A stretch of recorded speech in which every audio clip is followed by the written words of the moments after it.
अस्सलामुअलैकुम। उम्मीद करता हूँ आप सब खैरियत से होंगे। काफ़ी सारे बहन भाई मुझसे पूछ रहे थे कि हैदर भाई आप इंजीनियर मोहम्मद रज़ा साहब के केस के हवाले से हमें कोई लेटेस्ट अपडेट दें कि क्या-क्या मामला तो हो चुके हैं और क्या हो रहे हैं इंजीनियर साहब के हवाले से। और जो अली भाई की रिहाई के हवाले से खबरें चल रही हैं कि इंजीनियर साहब की बेल हो गई है और इंजीनियर साहब बस आप समझ लें कि वापस आ रहे हैं, अगले हफ्ते लेक्चर जो देंगे।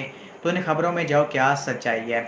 मेरे भाइयों बहनों, मैं आपको बता दूं कि इस वक्त जो आर्या पार की गेम है चल रही है, ठीक है। अली भाई के जो मुखालफिन हैं उनकी जो लीगल टीम है वो भी बहुत ज़्यादा कोशिश कर रही है कि इंजीनियर साहब को वो आप समझ लें कि सज़ा दिलवा सकें। और जो इंजीनियर साहब की लीगल टीम है वो भी दिन रात एक कर रहे हैं कि इंजीनियर साहब को सज़ा से बचाया जा सके, ठीक है। तो दोनों तरफ ही आप समझ लें काफ़ी ज़्यादा सख्त जो मामला चल रहे हैं। अब इसी हवाले से मैं आपको बता दूं कि इंजीनियर साहब के ऊपर 295C तो आपको पता है कटी थी, लेकिन अब जज साहब के ऊपर 298A और 295A ये दोनों जो दफ़ात है ना वो भी इंजीनियर साहब के ऊपर लग चुकी हैं। 295C पहले लग चुकी थी और अब 295A और 298A ये दोनों भी जासूस वाल से लग चुकी हैं।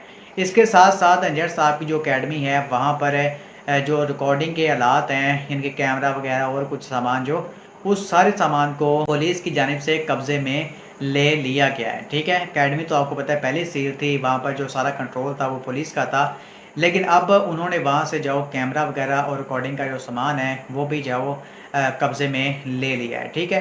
तो ये अभी लेटेस्ट जो मैं आपको इस बात से अपडेट दे रहा हूँ और ये कोई फेक न्यूज़ मैं आपको नहीं दे रहा, बल्कि आप इसको मुखालफिन के जो पेजेस हैं वहाँ से भी वेरीफाई कर सकते हैं। डॉक्टर अशरफ हसन जाहिद साहब के चैनल के ऊपर कम्युनिटी टैब में जाओ, आप ये पोस्ट भी पढ़ सकते हैं जहाँ पर उन्होंने इस बात से अपडेट दी है। बाकी आप सब बहन भाई जो इंजीनियर साहब के स्टूडेंट्स हैं, आप इंजीनियर साहब के हक में आवाज़ उठाएं सोशल मीडिया के ऊपर है। और उन्होंने जो अल्लाह उसके रसूल सल्लल्लाहु अलैहि वसल्लम की शान बयान की हुई है, आप उनके क्लिप्स बना कर जो सोशल मीडिया के ऊपर अपलोड करें और उनके हक में आप आवाज़ उठाएँ।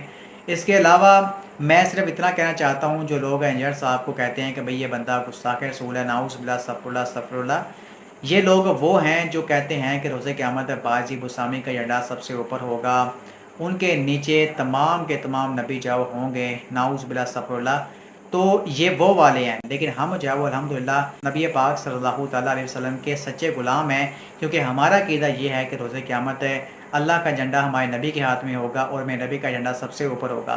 ये तमाम बाबे बुज़ुर्ग ये जितने भी हैं सारे, हर बंदा जाओ मेरे नबी पाक सल्लल्लाहु अलैहि वसल्लम के नीचे होगा, कोई जाओ मेरे नबी से ऊपर नहीं होगा, ठीक है ना। तो हमारा ये ईमान है कि हमारा नबी जाओ ऊपर होगा, लेकिन ये लोग कहते हैं कि नहीं जी हमारा बाजी बुसामी जो है ना उसका झंडा ऊपर होगा। तो इंजीनियर साहब और उनके जो मुखालफिन हैं उनके दरमियान आप ये फ़र्क चेक कर सकते हैं, ठीक है।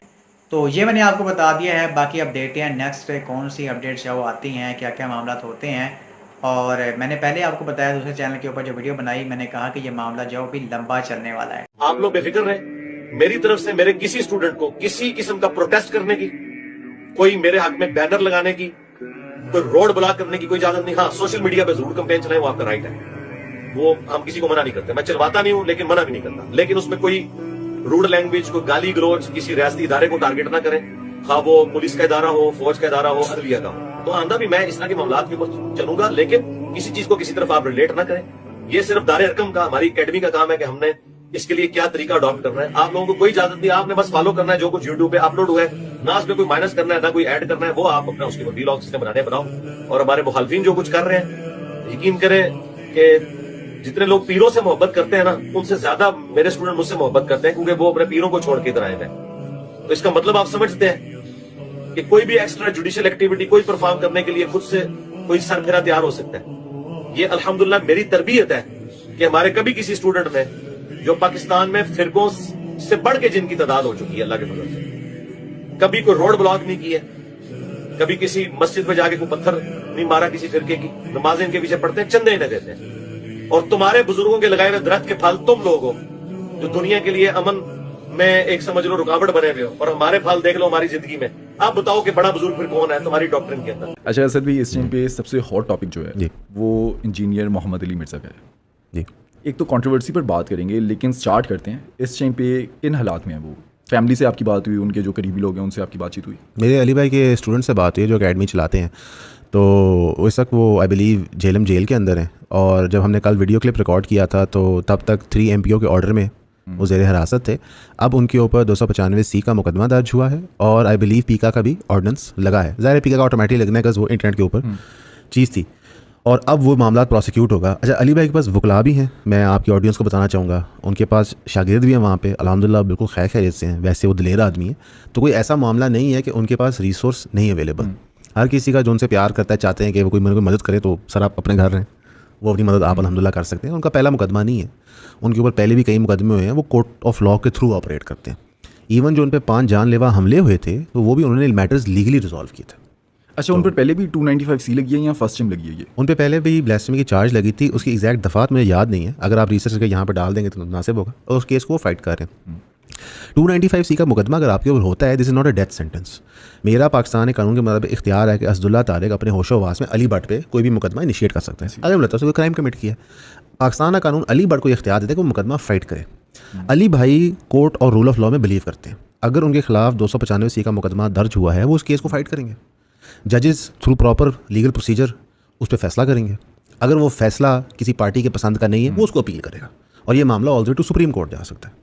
ना अली भाई फ्लाइट रिस्क है, ना उनके कोई इतने वसाइल हैं कि वो मुल्क से गायब हो जाएंगे, और ना ही डिस्पाइट उनको मुल्क छोड़ने की ऑफरें बड़े बड़े अमीर लोगों से उन्होंने हमेशा रिफ्यूज़ की हैं। और उन्होंने तो पब्लिकली अनाउंस किया हुआ कि मैंने ये मुल्क नहीं छोड़ना, मैंने इन लोगों को मुल्क छुड़वाना है। किन लोगों को? जितने भी ये मौलवी हजरात एक मोनोपली बना के बैठे हुए थे, जिनको वो बाबा परस्त कहते हैं, ठीक है, ये उनके अल्फाज में नकल कर रहा हूँ, मेरे पे 295 ला देना, थोड़ी मेहरबानी, ठीक है। इनफैक्ट मुझे 295 केस भी बना है। अली भाई ने कहा कि ईसाइयों के यहाँ एक अकीदा रखा जाता है हज़रत मोहम्मद सल्लल्लाहु अलैहि वसल्लम के बारे में, ठीक। उन्होंने कहा कि इस अकीदा होने के बावजूद इस्लाम हमें इजाज़त देता है कि हम ईसाई औरतों से निकाह कायम करें। हम यहूदियों के गलत अकीदों के बावजूद ईसा अलैहिस्सलाम के बारे में उनका ज़बिया खा सकते हैं। तो वो बताते इस्लाम कितना टॉलरेंट रिलीजन है कि डिस्पाइट आप हमारे पैगंबर के बारे में कोई गलत चीज़ सोचें, हम आपके साथ कारोबार भी करते हैं, रिश्ते भी कायम कर सकते हैं। तो ये इस्लाम का एक हुस्न है, खूबसूरती है। वो पुठा पै गया, ठीक है। वो बंदा बता रहा है इस्लाम की टॉलरेंस, तो मौलवियों ने 295C उनके ऊपर लगा दिया। अच्छा, वैसे इन बातों में मोहतात नहीं रहना चाहिए? मतलब कि आप पॉडकास्ट में बैठकर इस तरह की बातें कर रहे हैं जो कल को गलत कॉन्टेक्स्ट में यूज़ की जा सकती है। इसलिए कोर्ट्स है ना अली भाई, मैं तो नहीं देखें, अगर वो जो आलिम है उनको लगा है कि अली भाई ने ब्लास्फेमी की है, तो कोर्ट किस चीज़ के लिए बैठा है? फैसला करने के लिए कि नहीं यार, ये जो पीस ऑफ कंटेंट है इसमें इंजीनियर मोहम्मद अली मिर्ज़ा ने ब्लास्फेमी नहीं की, वो किसी का कलमा नकल कर है, या कोर्ट कह देगा ब्लास्फेमी की है।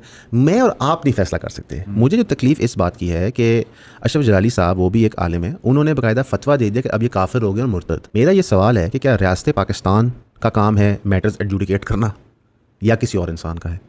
हमारे यहाँ रूल ऑफ लॉ की रिस्पेक्ट नहीं है, तो इंशाल्लाह ये लीगल मैटर है, लीगली रिजॉल्व होना चाहिए। ये जो पिछले अरसे में ब्लास्फेमी गैंग के सारे केस चल रहे थे, बहुत सारे लोगों ने हमारा मौक़िफ़ पूछा, हमने कहा जी कि ब्लास्फेमी हुई है, बिल्कुल सज़ा मिलनी चाहिए, क्यों नहीं मिलनी चाहिए कानून के मुताबिक। सर हम नबी से मोहब्बत करते हैं, हमें हमारा कुरान अजीज़ है, इस्लाम, इसमें क्या शक है। लेकिन अगर कोर्ट को महसूस होता है कि भाई हमें मैटर का चेक करना चाहिए, कोई हेरा फेरी ना हुई हो, वो भी होना चाहिए। आप नहीं चाहते कोई इनोसेंट बंदा कन्विक्ट हो, ठीक है, और आप नहीं चाहते कोई क्रिमिनल बंदा गेटवे करे, तो आप सिस्टम को इम्प्रूव करते रहते हो। यहाँ पे एक मौक़िफ़ कायम कर लिया जाता है बंदे के बारे में अदालती फैसलों से पहले, और उसके ऊपर तुन दिया जाता है। इसमें हम डकी की मिसाल ले लेते हैं। डकी ने क्राइम कमिट किया कि गैम्बलिंग और बेटिंग ऐप्स को प्रमोट करने का, ऐसी। लेकिन पॉडकास्ट में FIA कह रहा है कि ये रोस्टिंग करता है, गंदा इंसान है। इस बात का उस बात से क्या रिलेशन है? अच्छा, लेकिन रोस्टिंग पर भी तो पीका लग सकता है ना। देखें, किसी की मर्ज़ी के बिना, मैं आपकी मर्ज़ी के बिना अपने प्लेटफॉर्म के ऊपर आपको गलत कहूँ, आपको गालियाँ दूँ, आपकी नकल उतारूँ, कुछ भी करूँ, आपकी मर्ज़ी उसमें शामिल नहीं है, पीका तो लग सकता है। तो मैं लगाऊंगा ना आप पे, स्टेट नहीं लगाएगा। स्टेट तो ज़्यादातर लगाएगा जब फसाद फिल अर्द होगा या मामला बढ़ जाएगा, लाइक इन बेटिंग। इस केस में स्टेट मदई हुए मेक सेंस कि भैया आप अवाम उन्नास का नुकसान कर रहे हैं। मोरालिटी के ऊपर स्टेट अगर एडजुडिकेट कर रहा है, तो चले मैं यहाँ से एक मासूमाना सवाल करता हूँ, कितनी तलाक़ें ड्रामों की वजह से होती हैं? तो आज तक किसी ड्रामे के खिलाफ पीका लगेगा? नहीं। कि सास बहू के रिश्ते को हमने एक कैंसर बना दिया कि जिस बेटी की शादी किसी घर में होती है वो सास से नफरत करती है, और सास बेटी आई नहीं होती, उससे नफरत पहले कर रही थी, तो हमने उनकी ब्रेन वॉशिंग की है। तो अगर डकी ने हमें गालियाँ सिखाई हैं, तो तलाक जो है मैंने तो ड्रामों से सीखी है, तो पहले लगाएं पीका। ये एक रिडिकुलस स्टेटमेंट है ना। जो बंदा क्राइम कमिट करे to the full extent of law prosecute करें, हम आपके साथ हैं।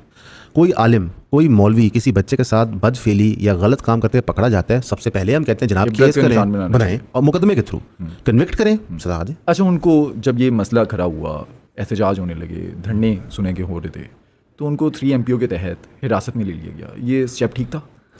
मेरे ख्याल है झेलम अगर आप शहर जाएँ, छोटा शहर है, 3-4 बड़ी रोड्स हैं, वहाँ पे अगर 100 बंदे का जत्था इकट्ठा हो कुछ प्रोटेस्ट करे तो शहर बंद हो जाता है। इत्तफाकन अली भाई की जो